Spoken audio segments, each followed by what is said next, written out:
Si tu es quelqu'un et à chaque fois tu complains à propos de l'argent, peut-être tu n'as pas le problème de l'argent même.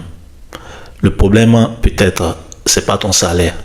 Le problème c'est peut-être que tu n'as pas un bon système pour ton argent.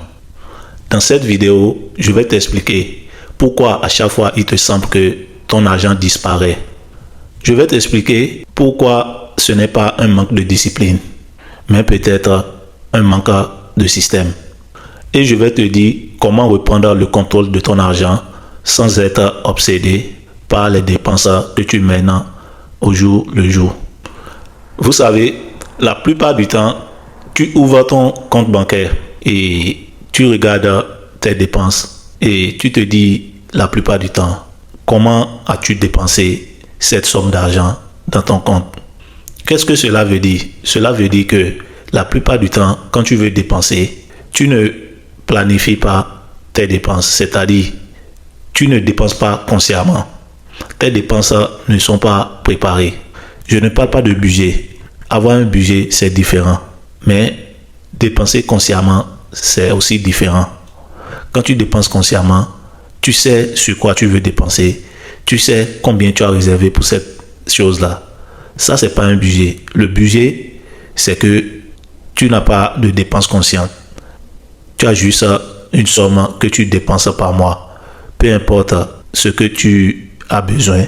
Et ce budget n'atteint pas cette chose que tu veux acheter. Tu ne l'achètes pas. Donc, le budget est un peu différent de la dépense consciente. La dépense consciente, tu réserves de l'argent et tu sais sur quoi tu veux dépenser ton argent mensuellement. Ça, c'est différent d'un budget. La majorité de nos dépenses se font la plupart du temps inconsciemment. Notre cerveau choisit la facilité. Peut-être commander des choses en ligne, les abonnements qu'on n'utilise pas et surtout les achats émotionnels où quelqu'un te dit cette chose c'était par exemple on vend ça à $10, maintenant c'est $5 parce que tu vois que c'est $5, rapidement tu achètes ça et parfois même on te dit même buy one get one free. La plupart du temps ces choses c'est des dépenses émotionnelles que tu n'avais pas planifiées dans ta dépense consciente. Donc en faisant tout cela, tu crées un cycle invisible la plupart du temps que tu ne vois même pas parce que tu dépenses, tu improvises, tu te culpabilises, tu t'énerves, tu reprends, tu te promets que tu ne vas plus le faire, mais quand même, tu continues de le faire. Pourquoi? Parce que tu n'as pas un système pour gérer ton argent. Et nous les immigrants, quand on vient à l'étranger, on travaille correctement, sans vous mentir, on gagne de l'argent. Le salaire par rapport à d'où on vient a peut-être augmenté. Bien vrai, ce n'est pas les meilleures conditions, mais on travaille beaucoup, on gagne de l'argent.